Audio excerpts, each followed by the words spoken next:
Rather have $100,000 in your bank account right away or Renegade Raider? Renegade Whittle. Renegade Whittle. Renegade Whittle. Renegade Whittle. In the modern world, what we wear is more than just putting something on, not to get arrested or avoid freezing to death. Clothes nowadays have become a relatively easy way to show signs of class, wealth, and personality. However, this doesn't just apply to real life. With the large emergence of free-to-play games and in-game purchases in our favourite titles, we are now seeing rising popularity in people customizing their online characters in a way to differentiate themselves from others. Bozo. It's given bozo. Sometimes for a very hefty price, we decide to buy cosmetic items that fill up our online wardrobes so that our character is nice and cool. But the thing is that the developers of these accessories usually claim that they do not provide any in-game advantages. So it raises the question, what is the point in buying them? And why do better players supposedly have better skins? And how on earth does this create one of the most lucrative business models ever seen in gaming? So I'm guessing you already know what a cosmetic item is, but just in case you don't, here's an example. Now I know the difference is small, but this difference is big enough for individual games to generate millions worth of dollars in revenue. Cosmetic items come in all shapes and sizes and work on the principle that there is a base layer. Now no one wants this base layer because, well,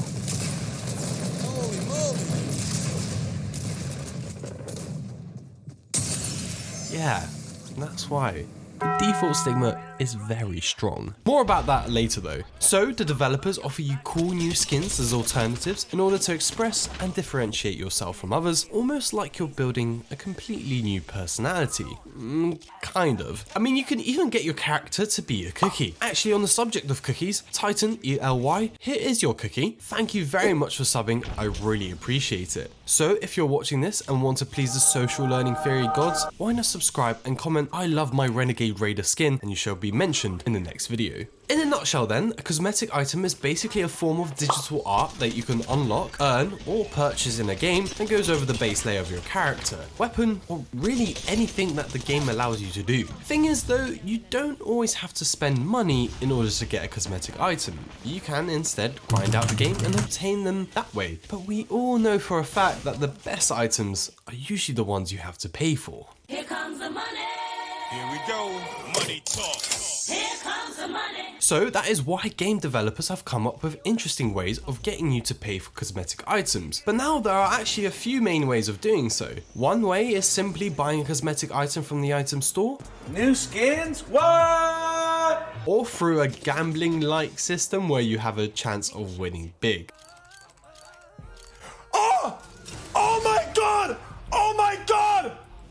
Stat track your abnormal feed! Another is through stuff like collection events. That kind of builds on the previous method, but the emphasis is on the fact that it's a time-limited event. And finally, the big boss level 100, the battle pass system. Then we got really? Is this, okay. Oh my god, What all of these examples have in common is that they all work on the idea of artificial scarcity. If you want to find out more about this, then why not check out this video to find out more. Oh, you're still here. Well, guess my shameless plug didn't work that well. Never mind, to summarize it, basically artificial scarcity is what makes one item a common item and another item a rare or legendary item. They are usually more or less the same thing, but because one is presented in a more lavish setting, we fall for the trap that one is worth more than the other. So you see a cool, bright, flashy skin in the item shop, but what are the underlying steps that make you click confirm on that purchase and drain precious money from your mum's credit card? And don't forget all the trouble we got. Why did no one tell me they bought V-Bucks? To have had a shit. For me.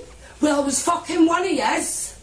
Disgusting. Well, first of all, maybe you just liked it. Sometimes it doesn't actually have to be that deep. Sometimes you just get something just because you like it. What the f did you just say? Now this is a channel about psychology, which means there must be underlying reasons to your behavior.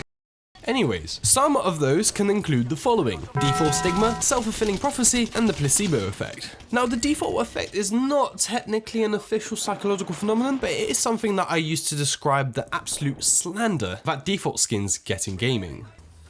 He's a bot. He's a bot. He deserves to die. Don't shoot him. Don't shoot him. If you don't know what I'm on about, then you are probably lucky enough to never have been a default skin, but it basically revolves around the idea that people with the base skin, otherwise known as the default skin, are usually very newbie at the game, and therefore deserve to get abused.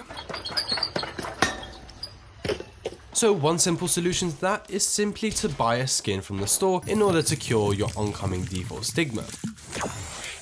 Self-fulfilling prophecy, on the other hand, can also be another reason for why you buy a cosmetic item. Now, think of your favourite streamer, or someone that you know is actually scarily good at the game. It is likely that they themselves have a cosmetic item that differentiate themselves from others. Maybe they have their own unique skin. Therefore, by being the good Pavlovian dogs that we are, we start associating good performances with that particular cosmetic item. And what do you know? You too have access to this item by going into the item shop and clicking purchase. So there starts a self-fulfilling prophecy. The idea that this purchasable item can bring greater in-game success influences our behavioral response, and perhaps we may start playing the game slightly differently because of this. For example, taking greater risks in games.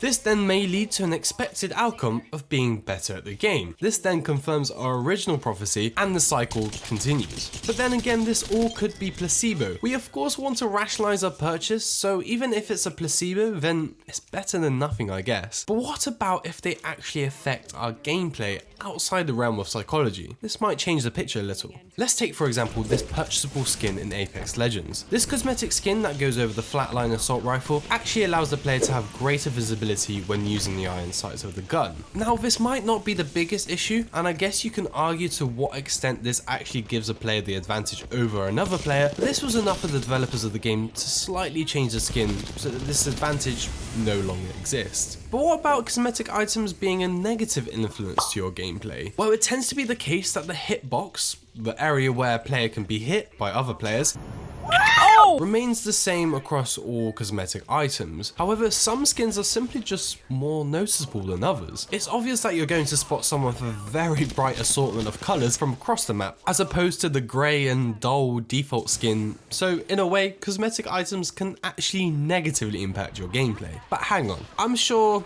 you have someone in mind with a very distinctive skin that is extremely good at the game.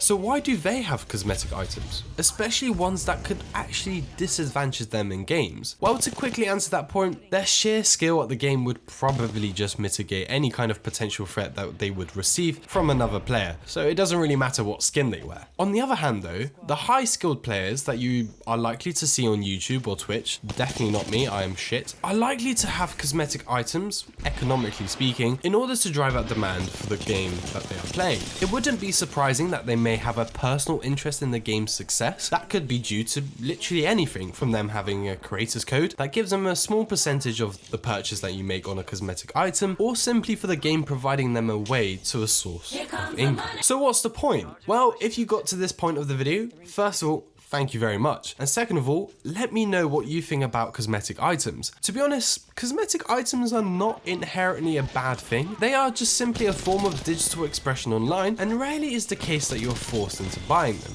It is your decision, which makes it especially cool for the developers to try and appeal to their audience so that they are more likely to sell their products. Overall, what makes the cosmetic items industry so successful, psychologically speaking, is that it targets our need to differentiate ourselves from others, yet still be able to maintain access to be accepted by those very same people we're trying to be different from. In other words, buy the Renegade Raider skin for eternal happiness and a spotless mind.